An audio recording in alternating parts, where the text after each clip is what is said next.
Hello दोस्तों, मैं हूँ पूनम और आप देख रहे हैं लेट्स स्टडी विद पूनम।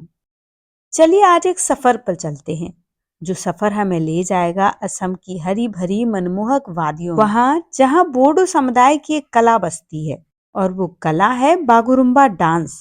पहली बार जब कोई इस नृत्य को देखता है तो ऐसा लगता है जैसे कईयों तितलियां हवा में बसंत के मौसम में लहरा कर नाच रही हूँ, यानी कि बेहद ही खूबसूरत नजारा। लेकिन किसी खूबसूरत चीज के नीचे कई परतें छुपी होती हैं और बागुरुम्बा डांस के पीछे भी ऐसा ही है। इसकी परतों के नीचे छुपी है टूटे दिल की कहानियां, बहुत गहरी आध्यात्मिकता और एक पूरे समुदाय की पहचान के गहरे रहस्य। तो आज हम इन्हीं परतों को एक एक करके खोलने वाले हैं। जब पहली बार बागुरुम्बा नृत्य को देखते हैं तो ऐसा लगता है कि ये नृत्य केवल प्रकृति का उत्सव मनाने के लिए ही बना है।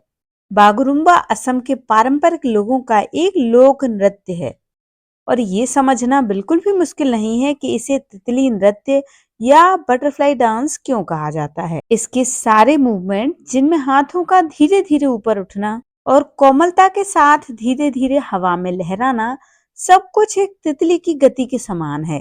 बागुरुम्बा नृत्य एक ऐसा दृश्य हमारे सामने पेश करता है जिससे हमारा मन अपने आप ही मोहित हो जाता है। इस नृत्य में महिलाएं जो कपड़े पहनती हैं उसे दोखुना कहते हैं। ये पारंपरिक पोशाकें हाथ से बनी हुई होती हैं। इस नृत्य में इनकी पूरी ड्रेस में जो कंधों पर दुपट्टे होते हैं वो हवा में पंखों की तरह लहराते हैं। इस नृत्य के साथ ही हमें पारंपरिक संगीत की ध्वनि भी सुनाई दे रही होती है। पारंपरिक संगीत पारंपरिक वाद्य यंत्रों से आता है, जो होते हैं बोडो सिफुंग या फिर खाम। बागुरुम्बा संगीत में सबसे जरूरी वाद्य यंत्र होता है सिफुंग। इसकी खासियत यह है कि ये भारतीय शास्त्रीय संगीत के 7 सुरों के बजाय 5 सुरों वाला पेंटाटोनिक स्केल पैदा करती है। इसके साथ होता है खाम, जो कि एक लंबा ढोल है। फिर आता है सैलजा, जो कि वायलिन जैसा एक इंस्ट्रूमेंट है। डांसर द्वारा पहनी जाने वाली पोशाक, जिसे डोखना कहते हैं, जो अक्सर पीले रंग की होती है। ये पीला रंग कोई मामूली रंग नहीं, बल्कि बसंत में खिलने वाले सरसों के फूलों और लहलहाती फसलों का रंग है। फिर आता है ज्वामग्रा। ये वो खास शॉल है जिसे डांस के दौरान फैलाकर तितली के पंखों का रूप दिया जाता है। और एक होता है अरुणाई, जो एक छोटा सा स्कार्फ होता है। ये बोडो संस्कृति में सम्मान और मेहमान नवाजी का सबसे बड़ा प्रतीक है। तो ये कपड़े सिर्फ पहनावा नहीं है, बल्कि अपनी पहचान को धागों में बुनने जैसा है। अब हम अपने उस संदर्भ में आते हैं जो इस कार्यक्रम को इतना ज्यादा महत्वपूर्ण बना देता है। ये जो आपको दृश्य दिखाई दे रहे हैं, इसमें 10,000 से ज्यादा कलाकार एक साथ एक ही संगीत पर थिरक रहे हैं। ये तस्वीर सिर्फ एक वर्ल्ड रिकॉर्ड बनाने की तस्वीर नहीं है, बल्कि दशकों के संघर्ष के बाद मिली शांति का जीता जागता ऐलान है।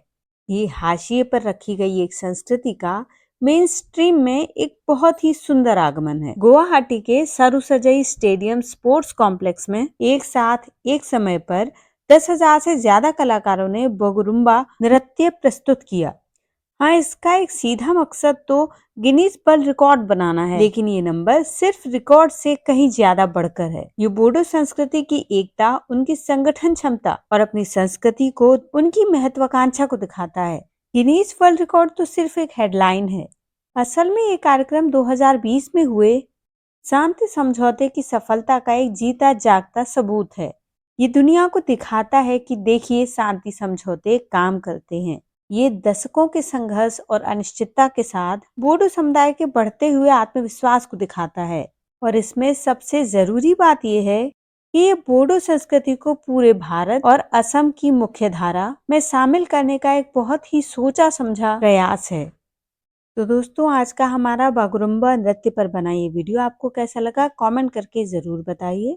और यदि चैनल पर नए हैं तो चैनल को लाइक, शेयर और सब्सक्राइब जरूर करिए। मिलते हैं अगले वीडियो में, तब तक के लिए धन्यवाद।